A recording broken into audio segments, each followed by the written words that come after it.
네, 계속해서 기독론을 살피도록 하겠습니다.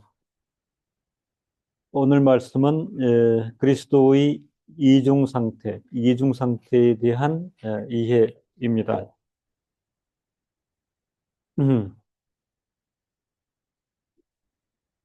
오늘은 신약 성경, 특별히 빌립보서에서 밝히고 있는 그리스도의 낮아지심의 상태, 그리고 그리스도의 높아지심, 통상 우리가 그 비하 또 승귀 이렇게 배웠는데 이 이중 상태에 대하여 살펴보도록 하겠습니다. 개혁주의 신학의 전통은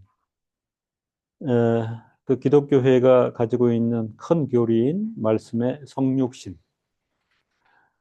요한복음 1장 1절에 보면 태초에 말씀이 계시니라. 이 말씀은 곧 하나님이시니라. 하나님이 말씀이시라. 그리고 1장 14절에 보면 이 하나님이신 말씀이 육신이 되어 우리 가운데 거하심에, 그리스도의 존재를 이렇게 풀어내고 있습니다. 요한복음.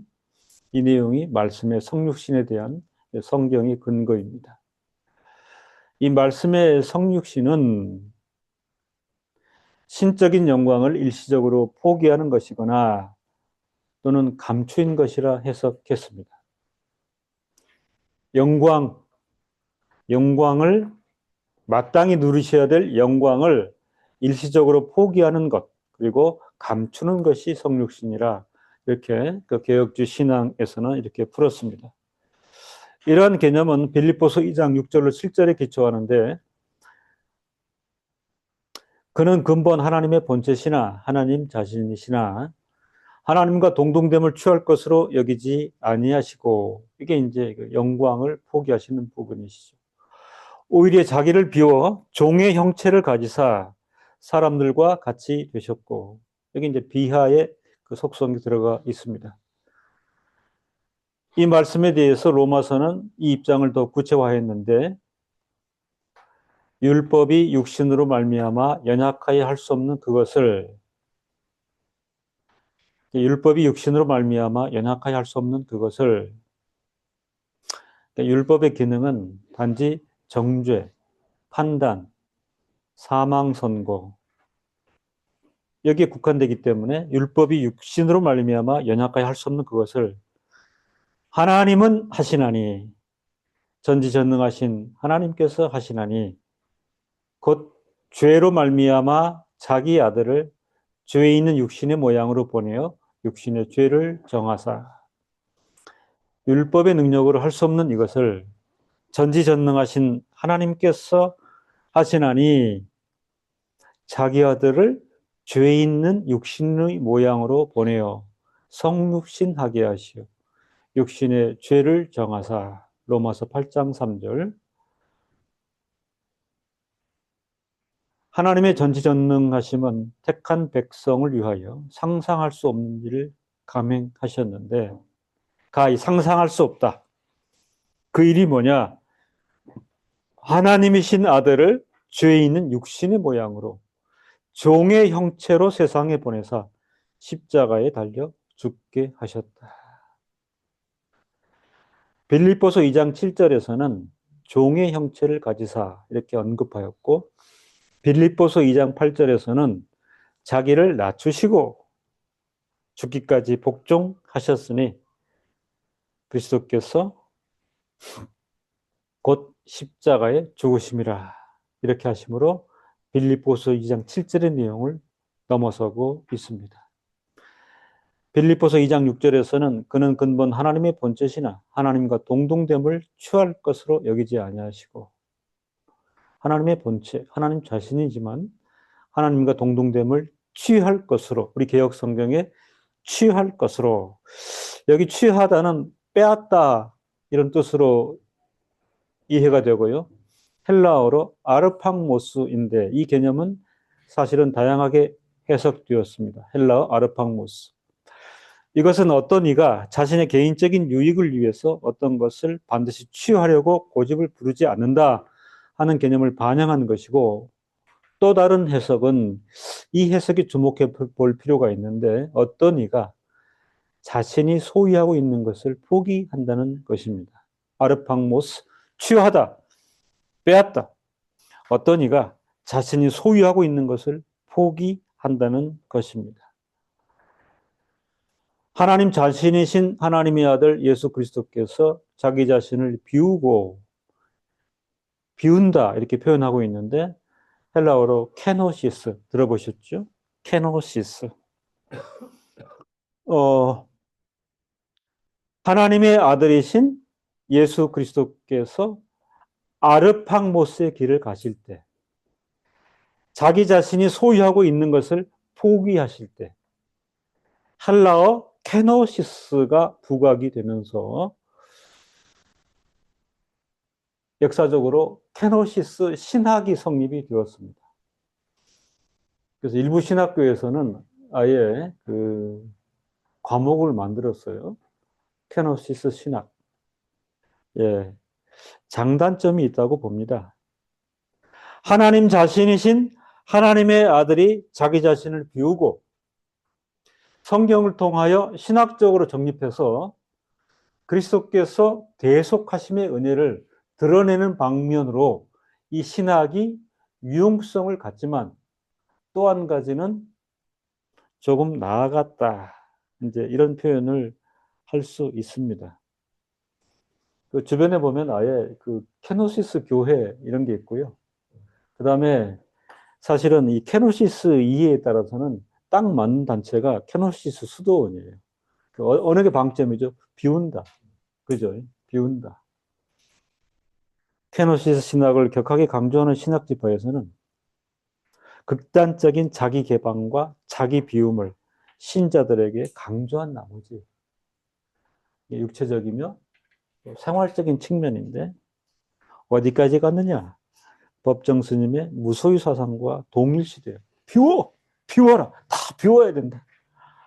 혼란을 야기한 경우가 있습니다. 이거 이제 비판을 받아 마땅하죠.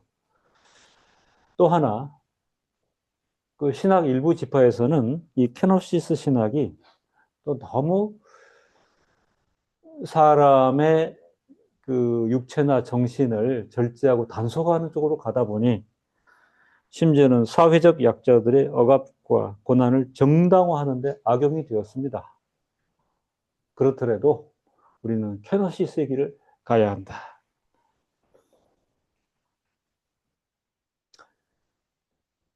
따져볼 게 뭐냐? 교훈이 있을 수 있지만 이 케노시스는 그리스도 자신의 케노시스를 말하고 있습니다. 스스로 종의 신분을 취했을 때 바로 이와 같은 것이 일어났습니다. 이것이 사실은 주된 내용이고 1차적인 거예요. 그죠?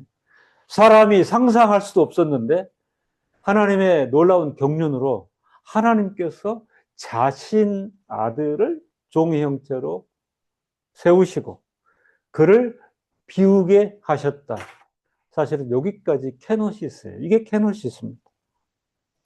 여기에서 자기 비움은 하나님의 아들이 자기 자신을 포기했다는 것을 의미하지 않습니다. 이게 핵심이에요.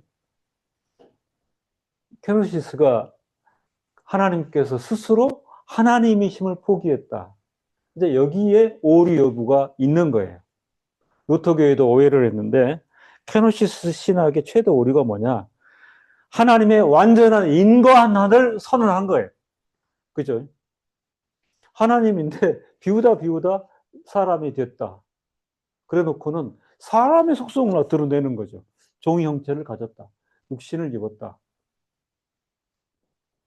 동등됨을 취할 것으로 여기지 아니하시고 자신의 영광된 부분을 포기했는데 하나님이심을 포기하지 않았습니다. 이걸 명심하셔야 됩니다. 오히려 그가 천지 창조 이전에 하나님 아버지와 함께 지니고 있던 자기의 영광을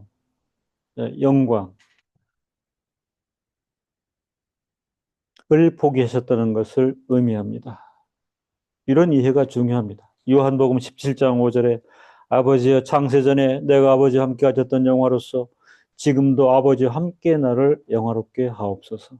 십자가에 달리시기 바로 전에 예수님의 기도, 천지창조 이전에 하나님 아버지와 함께 지니고 있던 자기 영광을 포기하셨습니다. 우리는 삼일째 신학의 중요성을 여기서 다시금 깨닫습니다. 어떤 상황에서도, 어떤 고난과 고통, 육신을 입으심, 종의 형체에도 불구하고 예수 그리스도는 스스로 하나님이심을 포기하지 않으셨습니다. 90년대에 사실은 그 통합적을 중심으로 케노시 신학이 굉장히 활발했습니다. 그래서 신학생들을 중심으로 여러 가지 훈련들이 있었어요. 그죠? 자기 비움, 조금, 그게 이제 뭐 병원도 해가 자기 태움, 그래서 이제 그리스도를 우리가 그리스도의 사랑과 또 그리스도의 고난을 실현해 본다. 당연히 이제 그 수도원 운동을 통해서 확장될 수 있죠. 그러나 표준과 중심을 잡기 위해서는 삼일체 신학이 갖는 그 성격을 우리가 분명히 이해를 해야 할 것입니다. 하나님 아들이 자기 자신 신성을 포기했다는 것을 결코 의미하지 않습니다.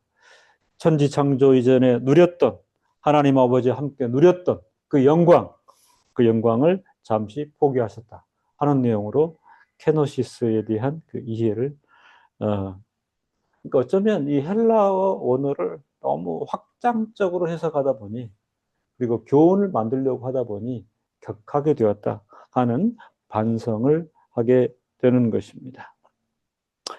아르팡모스, 동등됨을 취할 것으로, 취하다, 빼앗다. 그리스도께서 자신이 소유하고 있었던 영광을 잠시 포기하셨다. 무엇을 위하여? 택한 백성의 구원과 새 생명을 위하여. 그리스도 나 자신의 두 가지 측면이 있습니다. 첫째는 그는 자기 자신을 비우셨지요. 케노시스 하셨습니다.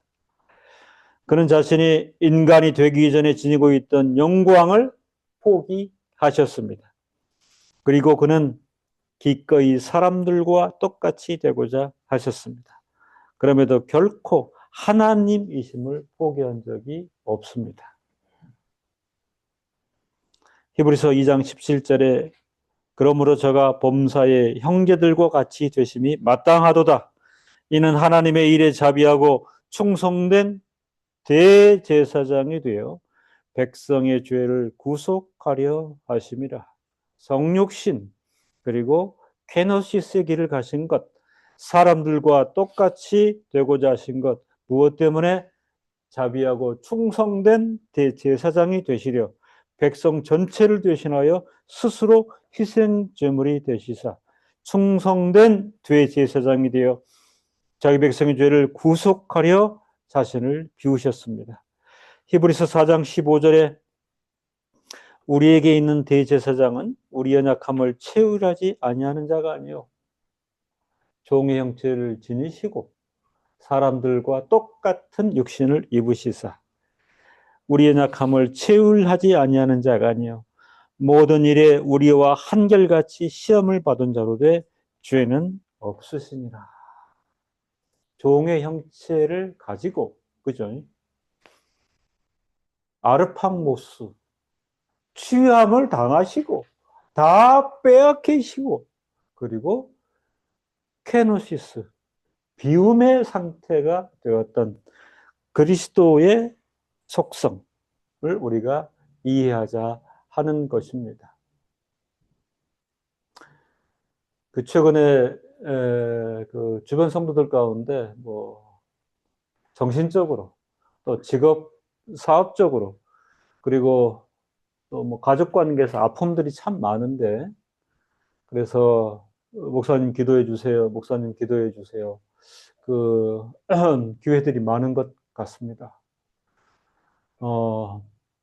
목회자로서 정직하고 바르게 또 이제 그분들을 위로 격려해야 되는데 그 우리가 사람인지라 이렇게 주시는 평안이 있고 또 우리가 주 은혜를 통해서 또 얻고 획득하는 것이 있고 누리는 것이 있는데 우리가 육체를 지닌 사람인지라 어떤 그 힘듦, 어려움이 이제 우리에게 찾아오면 불편하고 힘들잖아요. 그래서 이제 그게 이제 기도 제목으로 이렇게 드러나는 것인데, 아, 요것만 제거가 되면, 요것만 해결이 되면 평안이 쭉 갈 수 있겠습니다. 그래서 이제 지금 우리가 이 말씀을 읽듯이 우리에게 있는 대제사장은 우리 연약함을 체휼하지 아니하는 자가 아니요 모든 일에 우리와 한결같이 시험을 받은 자로 되 죄는 없으시니라. 이 말씀으로 깨달음도 얻고 좀 위로를 받기를 바라는 거죠. 왜냐하면 주님은 하나님이시니까 전능하시고 전지하시고 모든 것에 완벽하시고 마치 우리가 그분은 뭐 부족할 게 하나도 없고 오로지 모든 것에 모든 걸 채우고 계셔서 그저 덥석덥석 우리에게 주셔서 우리 사안들 해결해 주는 이런 포지션으로만 이해하는 것은 성경을 잘못 읽고 있는 것이라. 주님 또한 우리의 약함을 체휼하지 아니하신 존재가 아니요 모든 일에 우리와 한결같이 시험을 받은 자로되 그분이 하나님으로서 육체를 입으시고 종의 형체를 가지시고 거기에 죄까지 덧입어 쓰셔서 이렇게 하신 것에 대한 이해가 우리에게 있다면 어려움이 있을 것이나 또 힘든 또 역정이 있을 것이나 그 주님을 생각하고 그리고 주님의 이런 경륜에 우리가 동참할 수 있으면 좋겠다. 백성 전체를 대신하여 백성 전체의 죄를 대신하여 스스로 희생 제물이 되셔서 충성된 대제사장으로 백성의 죄를 구속하신 그게 본질이다 하는 그리스도가 누구신가 그리고 그리스도 안에서 우리의 상태가 어떤 상태인가 우리 신분이 어떤 신분인가라고 하는 본질에 대한 이해가 굉장히 중요할 것입니다. 둘째, 이와 같이 그는 자기 자신을 낮추셨습니다. 비하, 그죠? 비하. 하나님께서 사람 되심. 그 자체가 비하라. 비하 자체가 네거티브한 표현이에요. 그죠? 비하. 그의 낮아지심은 하나님 아버지의 뜻에 하나님께서 작정하시고 자기 아들을 비하에 내모신 기꺼이 순종하는 것을 통해서 명백하게 드러났습니다. 곧 그의 낮아지심은 그가 극함까지 이르러 십자가에 달리셨습니다. 그러나 그는 낮아지심에 머물러 계시지 아니하시고 승귀로 나아가셨죠. 그리스도의 높아지심, 승귀, 승리하신 거죠. 하나님의 아들이 자기 자신을 굴욕적으로 낮추신 이후에 여기 이제 굴욕이라는 표현들이 나옵니다. 스스로로. 전지전능하신 하나님이신 예수 그리스도께서 세상의 창조자이신 하나님께서 예수 그리스도를 우리는 이렇게 규정하잖아요. 전지전능하신 하나님이신 예수 그리스도, 세상의 창조자이신 하나님이신 예수 그리스도, 영광 중에 계시고 거룩하신 하나님이신 예수 그리스도께서 스스로 낮아지실 때 사실은 이 논리는 모순이에요. 그죠? 있을 수가 없는 일이잖아요. 상상할 수 없죠. 가능하지 않는 거예요. 그러니까 인간의 어떤 차원에서는 가능할 수 없는 그런 논리입니다. 스스로 낮아지실 때 전지전능하시다 그랬잖아요. 그죠? 전지전능하신 분이 스스로 낮아지셔서 종의 형체를 지니시고 어떤 재앙 가운데 들어가신다? 그게 모순이에요. 하나님을 믿지 않는 사람들 가운데는 이 상상 못한 일의 실현 때문에 그 논리를 믿지 못해서 못 믿겠다는 사람들도 상당수가 있습니다. 그죠? 왜? Why? 왜? 그런 하나님이, 그런 분이 그럴 필요가 전혀 없으신 분이 스스로 낮아지실 때 육신을 입으시고 초월자, 세상에 초월신이라고 존재하는 것들이 있다면 그런 존재들이 연약하고 흠결 있는 육을 입는다.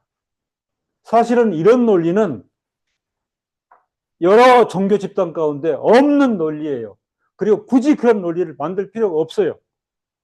종교가 존재한다라고 할 때 세상에 육신을 입으시고 죄 있는 모양으로 더더욱 이게 성립되지 않는 논리죠. 그죠? 네. 성결하고 거룩한 신이 죄 있는 모양으로.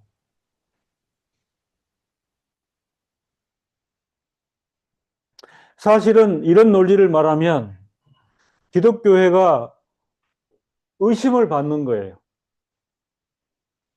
기독교회가 가지고 있는 온전성이 흠결이 되는 거예요. 신이 죄 있는 모양으로 육신을 입고 오셨다? 이 종교에 참여해도 되나? 이런 신이 온전할까? 종의 형체를 입으시고 이 세상에 오신 것은 상상하기 힘든 굴욕이었습니다. 굴욕이 맞습니다. 하나님의 아들이 자기 자신을 굴욕적으로 낮추신 이후에 그러나 그걸로 끝난 것이 아니요. 하나님께서는 이 중보자를 높은 하늘로 들어 올리셨습니다. 예수 그리스도의 비하 이후에 예수 그리스도는 한없이 높이 들어 올리셨습니다. 승귀. 성경은 이를 가리켜 빌립보서 2장 9절에 이러므로 하나님이 그를 지극히 높여 모든 이름 위에 뛰어난 이름을 주사. 그리스도의 이 비화, 낮아지심, 승기, 높아지심은 우연적인 상황 발생이 아닙니다. 하나님의 영원하신 경륜과 작정에 따른 필연적인 전개인 것입니다. 예수님께서 십자가에 달리신 이후에 부활하셨는데 이 사실을 인지하지 못하고 허망함 가운데 있었던 제자들, 특별히 엠마오로 가는 길에서 제자들과 만난 부활하신 예수께서 사망을 이겨내신 부활하신 예수, 승귀의 예수 그리스도께서 이렇게 말씀하셨습니다. 누가복음 24장 26절에 그리스도가 이런 고난을 받고 자기 영광에 들어가야 할 것이 아니냐. 하나님의 영원하신 작정과 경륜하에 비하의 그리스도께서는 궁극적으로 승귀의 그리스도로 한없이 높임을 받으셨다. 잠시 포기하셨던 영광을 온전히 회복하셨다. 고난을 받고 자기 영광에 들어가야 할 것이 아니냐. 예수께서 기꺼이 십자가를 지고서도 그것의 부끄러움을 개의치 않은 것은 그 앞에 놓여 있는 영광을 내다보셨기 때문입니다. 히브리서 12장 2절에 믿음의 주요 또 온전케 하시는 이인 예수를 바라보자. 저는 그 앞에 있는 즐거움을 위하여 십자가를 참사 부끄러움을 개의치 아니하시더니 하나님의 보좌 우편에 앉으셨느니라. 이게 결론입니다. 이게 영원한 영광의 모습인 것입니다. 비하를 떨쳐내시고 견딜 수 없었던 상황, 이 비우심을 떨쳐내시고 하나님으로서의 본래 자리인 하늘에 임하신 하나님 예수 그리스도.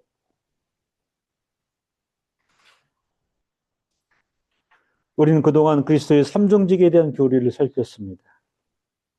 그리스도께서는 하나님의 말씀 선포, 선지자직을 감당하셨고 죄진 백성을 대신하여 희생제물이 되셔서 대속하심으로 제사장직을 감당하셨고 자기 백성을 온전히 다스리시는 왕직에 계심으로 이런 삼징족의 그 교리를 담당하셨는데 이와 마찬가지로 비하, 승귀, 이중 상태에 대한 실천적 교훈이 있습니다. 성경의 교훈은 그리스도가 걸어가신 길, 곧 그가 자기 자신을 얼마나 낮추셨는지, 또한 그가 얼마나 높이 들림을 받으셨는지에 초점을 맞추고 있습니다. 로마서는 그가 로마 4장 25절에 우리가 범죄한 것 때문에 내줌이 되고 또한 우리를 의롭다 하시기 위하여 살아나셨느니라 언급하고 있습니다. 무엇을 위한 비하여 무엇을 위한 승기입니까? 우리 나 자신에게 대입을 해보면 내가 범죄한 것, 그죠?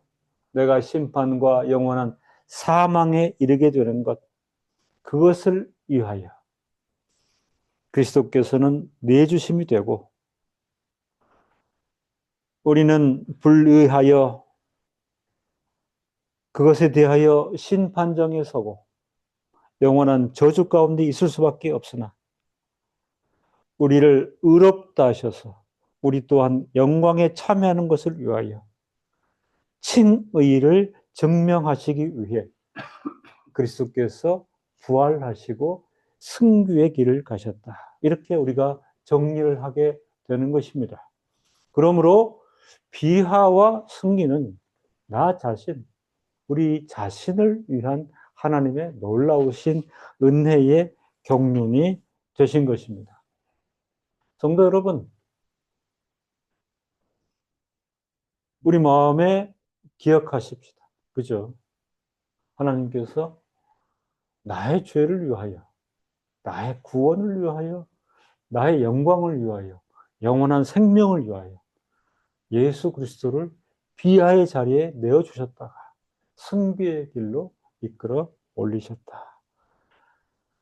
칼빈은 그가 우리를 하늘로 들어 올리기 위해서 땅속 깊은 곳까지 내려가신 것이라. 땅속 깊은 곳.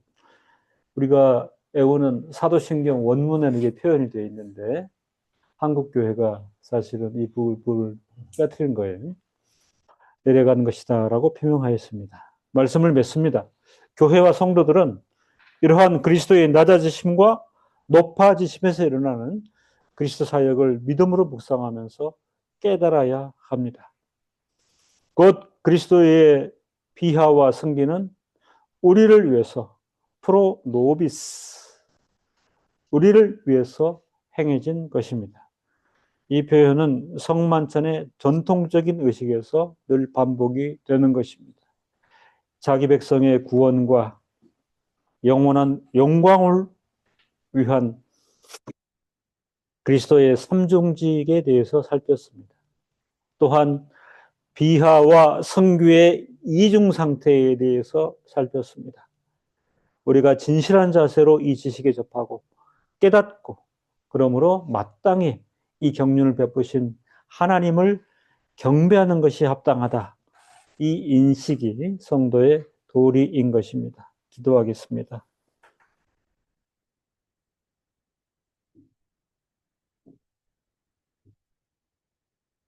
내가 범죄한 것 때문에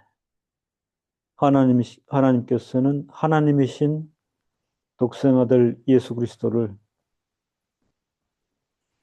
죄로 정하여 육체로 종의 형체로 이 세상에 내어주시고 사람이 되셔서 인생과 한결같이 시험을 받고 고난 가운데 있었으나 죄 없으신 예수 그리스도께서 십자가의 길을 가심으로 우리의 죄를 대속하시고 우리를 구원하신 것 이 시간 저희가 기억합니다. 우리를 의롭다 하시기 위하여 땅속에 머물러 계시지 아니하시고 부활 승천하여 우리를 칭의 가운데 두심으로 우리를 구속하실 뿐만 아니라 영원한 생명으로 확정하신 것 너무 감사하고 또한 감사합니다. 이런 놀라운 하나님의 경륜은 오직 우리를 위한 것임을 생각할 때에 그 감사가 더욱 깊어집니다. 그리스도의 삼중직, 비하와 승기의 이중 상태, 참으로 우리가 신앙 양심을 따라 진실한 마음으로 이 지식을 접하고 늘 깨닫고 이를 감사하며 이를 인하여 더욱 하나님을 경배하는 것이 우리의 도리인 것을 알게 하심을 감사하고 더욱 주의 길로 신실하게 나아가게 도와주옵소서. 예수 그리스도 이름으로 기도합니다. 아멘.